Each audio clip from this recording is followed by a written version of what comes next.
Hey, what's going on, guys? Ethos here, part of MMOBomb.com. Today, coming at you guys with a first impressions of Pokemon TCG Live.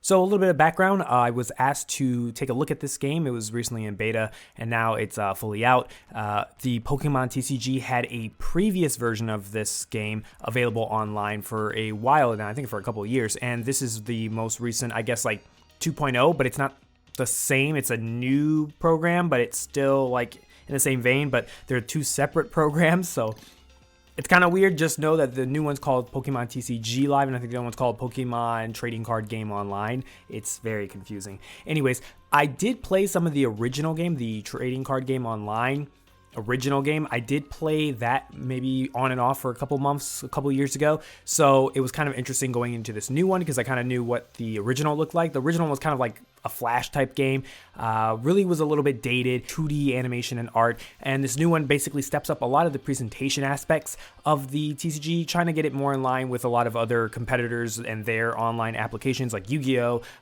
Legend of Runeterra. So you're getting new stuff like a 3D avatar, which represents yourself, and the cards having new effects and sounds, and the board is 3D now. So just really a lot of that sort of quality of life stuff. That's really what you're getting here. I will advise you that if you are a Pokemon TCG player who played on the previous version before upgrading this, keep in mind and know that you need to transfer your account before you do that. And when you do that, you will transfer over some of your collection, but you won't transfer over all of it. I think, if I can remember, when I imported my account, they said that it would only go back as far as, I believe, Sword and Shield. So if you've bought any cards via that old application, or you've used packs, or you have a huge amount of your collections from those older packs, maybe it's best that you don't upgrade your account to the brand new one, because if you do, you will lose access to the old one for that account, which sucks. And I didn't really pay attention when I did that. And so I'd say I lost about half of my collection, which I had collected using old packs. Those are no longer valid, so they're no longer on the new client. So this one is really, I think, from Sword and Shield onward. So that's kind of unfortunate. And what that also means as well is when you transfer your account over, you lose access to all of your decks. So all your deck lists, if you plan on transferring, like, write them down, export the list, make sure you know which cards are your deck, and don't be like me where you're trying to scrape together what cards you have left and try to build your decks. But if you're new or returning, the one good thing about this new one is they do provide you with a lot of decks. I think there was like about anywhere between like seven, give or take, of brand new decks that are up to the standard of basically like a battle deck, where you'll be able to basically jump right in and PvP right away. And they're everything from, there's a Lugia deck to an Inteleon deck to a Dejusai deck. There's quite a bit in different colors too, and each of the decks are unique in the respect that they have different mechanics and different play and different win conditions that each deck tries to achieve. So you do get a diversity in gameplay, and you can play with each of them to really get an idea of like which deck you like to play the most.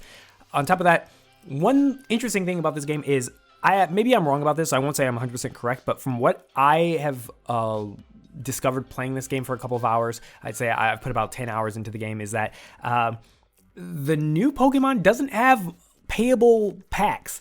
And the only way you can do that is by literally going to the store, buying Pokemon packs, and then taking the code that you get in each pack and then putting them into the game. But I couldn't find anywhere where I could use the store to pay real money to get my any sort of like currency so that I could just buy a boatload of packs. The only way you could do that was through the Battle Pass. And when I tried to figure out how to purchase the Battle Pass, it was telling me to, again, get a certain currency, and there was no place I could find where it was actually asking me for my actual credit card information. Now, this could be just simply because I don't think the game is fully released yet, so maybe that's why that current option is not available. Maybe it'll become available later on. I believe in the OG version that was a possibility. There was that, like, obviously that just comes with the territory when it comes to TCGs, is that naturally people who pay more money get access to more cards or more chances to get the cards that they need.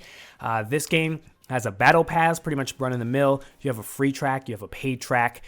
This is the current season of Lugia, so you're going to get a lot of the Lugia, I think it's called like Silver Tempest packs out of here, as well as some other coins and the such, so that you can unlock different packs and different bundles available on the store.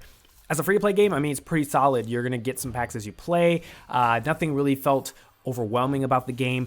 The TCG itself is pretty straightforward. The best way I describe it is it is its own thing. It's kind of hard to say that like, oh, it plays like Magic. It really doesn't, or it plays like Yu-Gi-Oh! It really feels like its own type of card game. But I will say, out of all the card games I've played, it is very simplistic. There's a little bit of complexity a little bit to it, but really there's not all that much from what I've played. There's not a super amount of complexity compared to something like Magic the Gathering or compared to some other card games that you might play that involve a little bit more deeper sort of deck building. But that's not to say that this game is bad. Nothing is wrong about having a little fun, little casual match here and there. And overall, I think that this is really for TCG players. And it also has a good tutorial, so if you are new and you're interested in trying this out, you could definitely download it for free.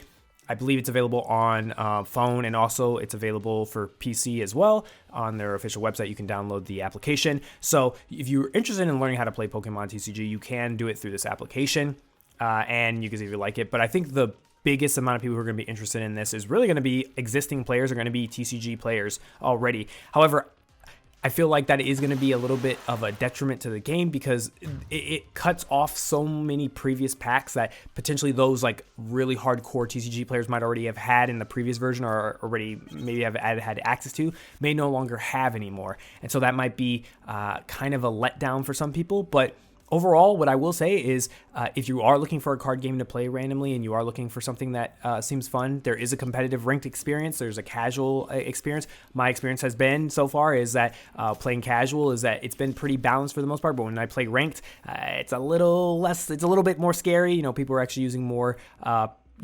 meta, if you will, decks. So if you are just using some of the base decks that the game provides you at the beginning, they're solid. They can kind of get the job done, but you're going to have a little bit of struggle. You're going to have a little bit of an uphill battle fighting against some of the more higher tier decks. So just keep that in mind. But yeah, that's pretty much my first look at Pokemon TCG Live. Let me know in the comment section below what your favorite Pokemon is.